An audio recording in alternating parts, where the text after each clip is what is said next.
Joyful greetings to each of you. Welcome to the new episode on Craft Your Swabhava. I assume you all would have watched the first 6 episodes. You would have done the profiler and you're thoroughly enjoying the process.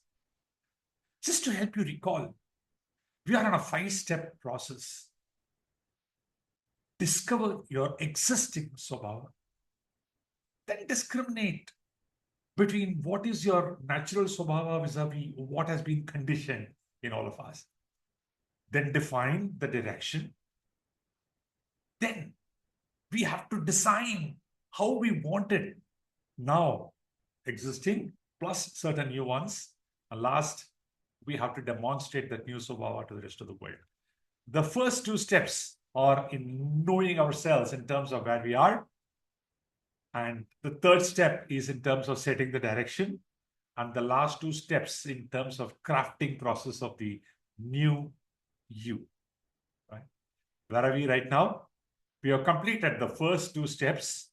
And in this episode, we will see the define part, which means you have gone through the process of discovering what is natural to you.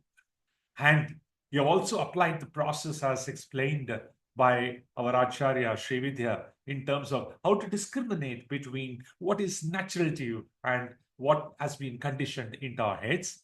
And now we are ready to decide how we need to move forward. This is a very interesting turning point from knowing our current state to moving to a new state. This is the intermediate junction. Now, we have some choices here. Direction is always more important than speed. Right? And also setting the right direction becomes very important.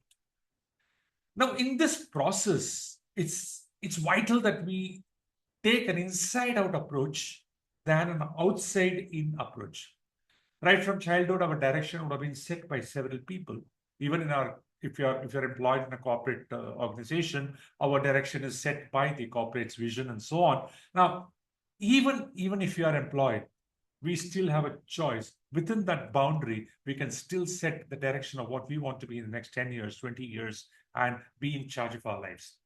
So today is an important episode in terms of producing this clarity in our minds on what is this moving from knowing our current state to a new state, what's an intermediate point. Purpose has always been a very talked about familiar word with people asking questions like, what's your purpose? Have you found your calling? And so on and so forth. Now, is it that some sky would open and one day we will realize our purpose? No, let's first understand why a purpose is needed. Without a purpose, all our talents will just get scattered. We will not have a reason why we wake up in a day, maybe to complete a task, and that's it. It would not provide a very key answer to the question, why? Right? But with the purpose, we align. Look at purpose as a magnet that synergizes talent, energy, and our spirit. Yes, boundaries are definitely essential. Without boundaries, what would happen to the river that you see in front? Right?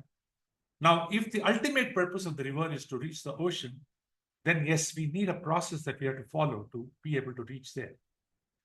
So the important aspect here is purpose. Now, in the context of purpose, is someone going to tell me what my purpose is? Should I check my horoscope? Or should I go and consult a gemologist or a numerologist? Right? Or can I just discover it in myself? Right? Some experiences, deep experiences, which we have had in our lives would have told us deep inside, I think you need to work on this. As I see, there are 3 anchors that need to align itself like a laser beam, right? What are those 3 anchors? The first one is passion. We'll explain each one a little later. The second one is a contribution that we want to make. The third one is the dharmic fitment. Right? Now I need to explain what each of these words are. Right? Passion. Are there some activities that when we do, we lose time totally? Are there some activities where I don't mind doing it again and again and again and again, and I won't get bored at all? Right? Are there some activities that I do which I feel is the very, living part of me? Otherwise, I'm just getting along. Right? These such activities, if we can track for ourselves, maybe that would fall into a domain of passion. It could be singing, it could be dancing, it could be reading a book for somebody, it could be social service for someone else. Right? It could be different things for different people. It could come from your raga dveshas, but all of us are born with some kind of energy map where when we do certain things, we feel damn joyous about it. And we want to do it again and again and again. We don't mind spending hours and hours and hours on it, and we lose time. Right? The second thing to consider is it's not just about what I want to do or what I love to do. How is it helping someone else? Someone else within the family, someone else outside in the society, someone in the whole larger world? How is it helping others? Whom do we want to serve? What are the segments of people whom, when we serve, we feel really, really happy? For some people, it could be a smaller circle of only the family. For some people, it could be a much larger world. For some people, it could be even beyond the world. The second anchor is the contribution bit.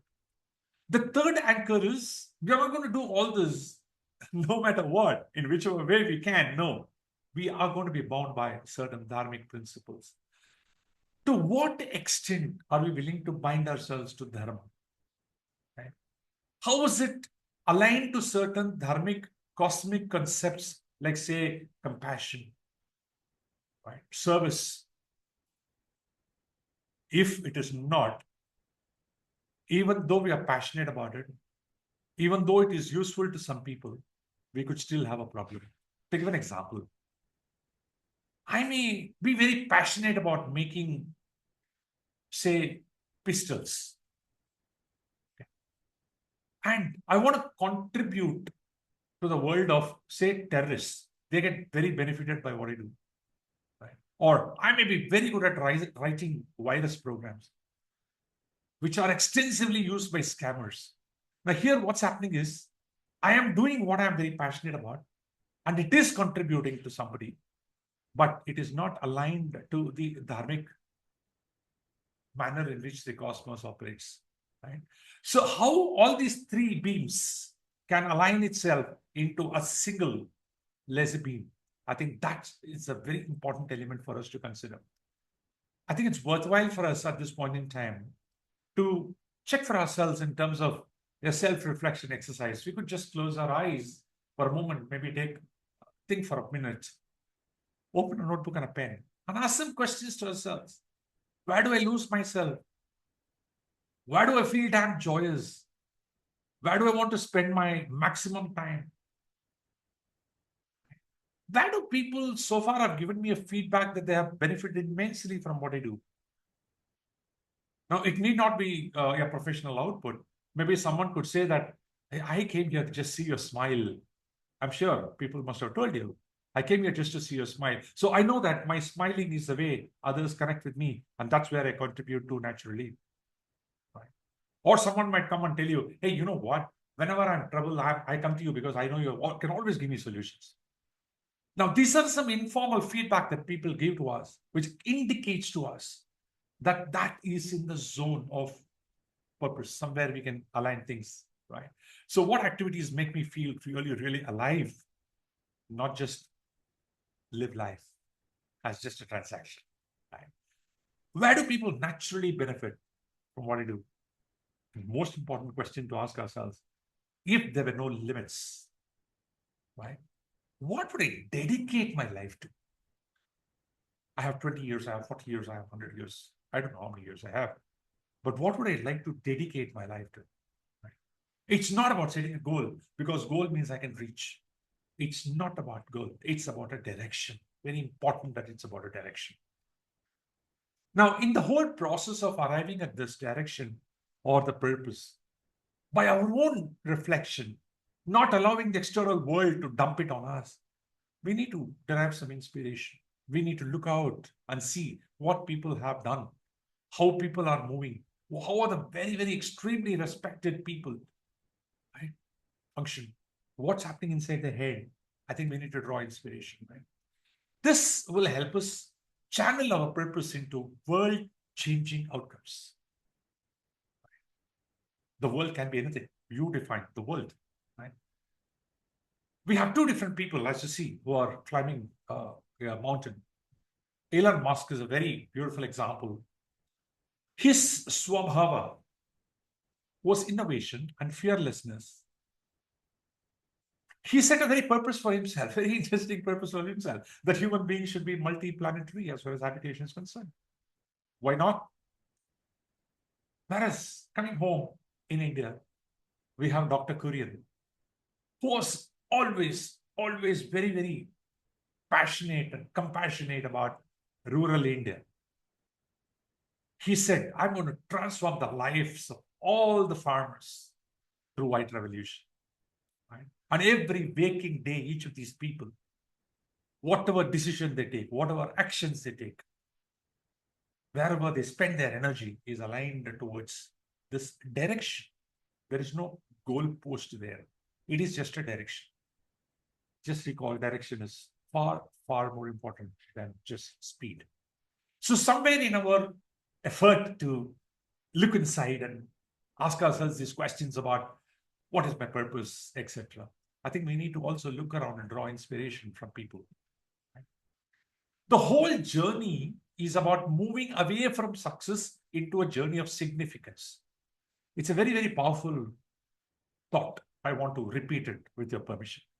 It's a journey of moving away from seeking success to seeking significance. By being what we are, if you see the image here, a tree is a tree. It has its limitations. It cannot move like an animal. It is not as conscious as a human being. Right? There are limitations. But with the limitations, the tree has understood its purpose and see the beautiful way in which it is glowing from inside. Right? And of course, there are a lot of stars around. We can glow with our own inner light, even though there are stars around. Of course, pun is intended, right? So there can be stars in different fields around us. Doesn't matter. Can I shine from inside? Can I live a life of significance? There's a very beautiful, Sanskrit verse. It's Bhagavad Gita also reminds us several times on this. Yena karmana jivet tad anutishtet. It simply means we need to align our actions to something that sustains and fulfills our deeper being. Right? It's a process in introspection. It's a process in taking the courage to define things for ourselves. And of course, it's a process to seek help when it is needed, because seeking help is not a sign of weakness. It's a great strength. Seeking help when needed, but moving in a direction which is defined is extremely important.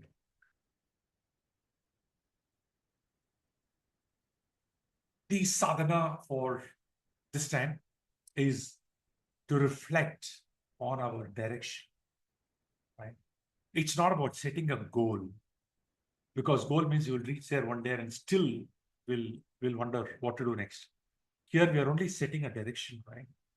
That is the purpose of the third step of process, which is define.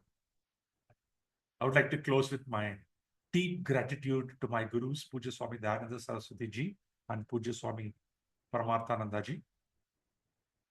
Om Shri Guru Bhyo Namaha Hari Om. Guru Brahma, Guru Vishnu, Guru Devo Maheshwara, Guru Sakshat Param Brahma, Tasmai Shri Gurave Namaha. Thank you. Until next time. Namaskaram.